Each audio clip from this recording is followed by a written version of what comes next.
Hello students, good morning. आज हम chemical equation के विषय में बात करेंगे। जैसा कि मैंने कल आपको रासायनिक सूत्र लिखना समझाया, किसी भी यौगिक का रासायनिक सूत्र आप कैसे लिखते हैं, तो उसके लिए हमने ऋणायन और धनायन के विषय में बताया था आपको कि ऋणायन और धनायन की हेल्प से हम किसी भी यौगिक का सूत्र कैसे लिखते हैं। तो आज हम बात करते हैं रासायनिक समीकरण कि रासायनिक समीकरण क्या होता है। तो रासायनिक समीकरण देखिए, केमिकल इक्वेशन क्या चीज़ होती है। रासायनिक अभिक्रिया को, किसी भी केमिकल रिएक्शन को व्यक्त करने के लिए हम क्या करते हैं, रासायनिक समीकरण का यूज करते हैं। रासायनिक अभिक्रिया को व्यक्त करने के लिए रासायनिक समीकरण का प्रयोग किया जाता है। इसके दो पार्ट्स होते हैं, दो घटक होते हैं इसके। कौन कौन से? किसी भी रासायनिक अभिक्रिया में दो चीज़ें जरूर होती हैं, एक अभिकारक और एक उत्पाद। अभिकारक को इंग्लिश में रिएक्टेंट बोला जाता है, उत्पाद को हम प्रोडक्ट कहते हैं। तो किसी भी रासायनिक समीकरण में रासायनिक अभिक्रिया को व्यक्त करने के लिए जिस रासायनिक समीकरण का प्रयोग किया जाता है, उस रासायनिक समीकरण में दो चीज़ें होती हैं, उसके दो घटक होते हैं। एक होता है रिएक्टेंट और एक होता है प्रोडक्ट, अभिकारक और उत्पाद। अभिकारक को हमेशा हम कहाँ लिखते हैं? LHS, बाईं ओर लिखते हैं।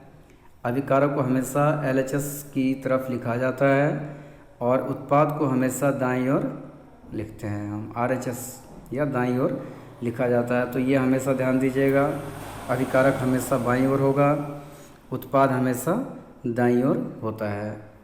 तो किसी भी रिएक्शन को रिप्रेजेंट करने के लिए हम इस तरीके से लिखते हैं। पहले आप रिएक्टेंट लिखेंगे बाईं ओर और दाईं ओर आप क्या लिखेंगे? प्रोडक्ट। और बीच में जो है ये एरो का सिंबल बनता है, ध्यान दीजिएगा, बीच में एरो का सिंबल लगाते हैं इस तरीके से।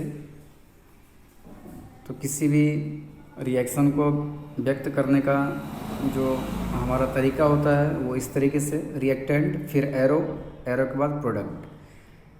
फॉर एग्जांपल हम देखते हैं, एक उदाहरण लेते हैं। जैसे देखिए हमने यहाँ पर एक उदाहरण लिया है कि मैग्नीशियम प्लस ऑक्सीजन, मतलब Mg जो मैग्नीशियम है, इसकी क्रिया आप किससे करा रहे हैं? O2 से करा रहे हैं। मैग्नीशियम की क्रिया जब आपने O2 से कराई तो यहाँ पर आप जब रिएक्शन लिखेंगे तो यहाँ पर बीच में एरो बनाएंगे आप। तो यहाँ पर देखिए इस साइड, एरो के इस साइड आपने इतना लिखा, तो यहाँ पर जो प्रोडक्ट बन रहा है आपका Mg वो बन रहा है। ठीक है, मैं ज़रा फिर से आपको बता दे रहा हूँ इसको। तो देखिए Mg हो गया प्लस O2 और ये एरो लगाया आपने, एरो के बाद आपको मिला क्या? MgO, मैग्नीशियम ऑक्साइड आपको मिल रहा है। ये मैग्नीशियम है, ये ऑक्सीजन है। मैग्नीशियम और ऑक्सीजन की आपस में अभिक्रिया हो रही है, तो आपको क्या मिला? MgO मिला, मैग्नीशियम ऑक्साइड।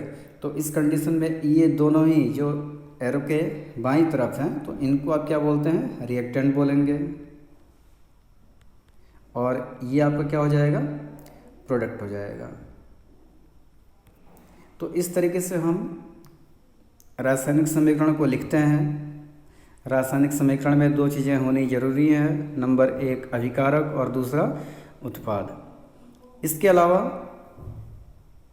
कुछ उदाहरण मैं और दे रहा हूँ आपको। यस, अब देखिए दो उदाहरण हमने और लिए हैं। पहला जिंक का, first is zinc plus sulphuric acid. Zinc और सल्फ्यूरिक अम्ल की क्रिया हो रही है, तो आपको जिंक सल्फेट मिल रहा है और हाइड्रोजन मिल रहा है। तो यहाँ पर ये दोनों ही आपके क्या है? ये दोनों रिएक्टेंट हैं और ये आपका क्या है? प्रोडक्ट है। ओके, ऐसी मीथेन प्लस ऑक्सीजन की क्रिया हुई तो आपको कार्बन डाइऑक्साइड मिला और जल मिला। तो आप आसानी से बता सकते हैं कि ये रिएक्टेंट है और ये आपका क्या है? प्रोडक्ट है। अब हम एक चीज़ और बताते हैं आपको। ये तो रासायनिक समीकरण को लिखने का तरीका हो गया कि रासायनिक समीकरण को हम किस तरीके से लिखते हैं। इसके बाद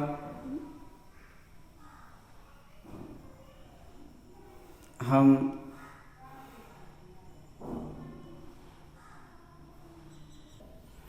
यस स्टूडेंट, अब हम एक चीज़ की और चर्चा करते हैं कि सपोज़ दैट आपको जिंक प्लस सल्फ्यूरिक अम्ल, आपको केवल इतना दिया है, zinc plus sulphuric acid this equal zinc sulphate plus hydrogen. ठीक, ये एक रिएक्शन दिया है और आपसे ये कहा जा रहा है कि इसको आप सूत्र के रूप में लिखो।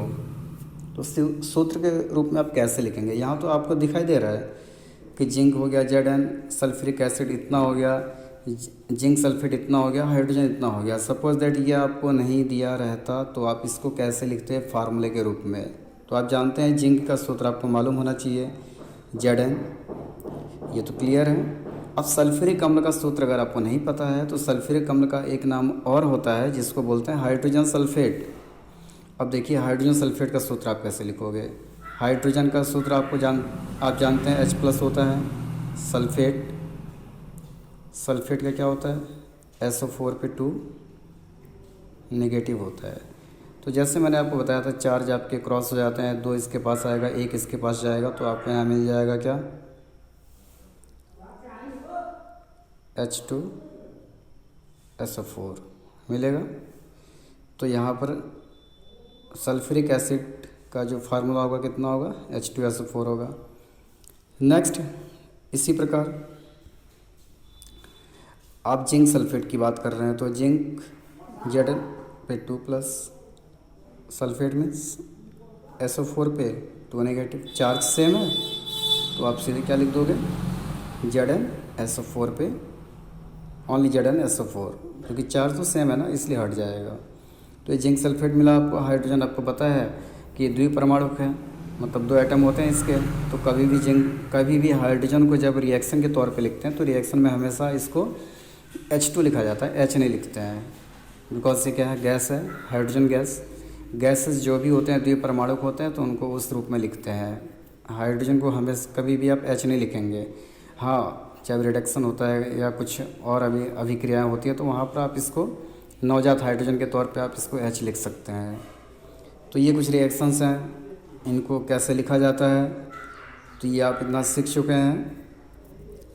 अब हम बात करेंगे बैलेंस के विषय में कि किसी भी रिएक्शन को आप बैलेंस कैसे करते हैं। ठीक, तो फिलहाल अभी इतना, कुछ रिएक्शन मैं अभी और आपको दे रहा हूँ जिन्हें आपको करके लाना है, और कुछ रिएक्शन अभी करके दिखाएंगे आप। व्हाट्सएप पे आपको करना है। ये वीडियो मैं यहाँ पर एंड कर रहा हूँ।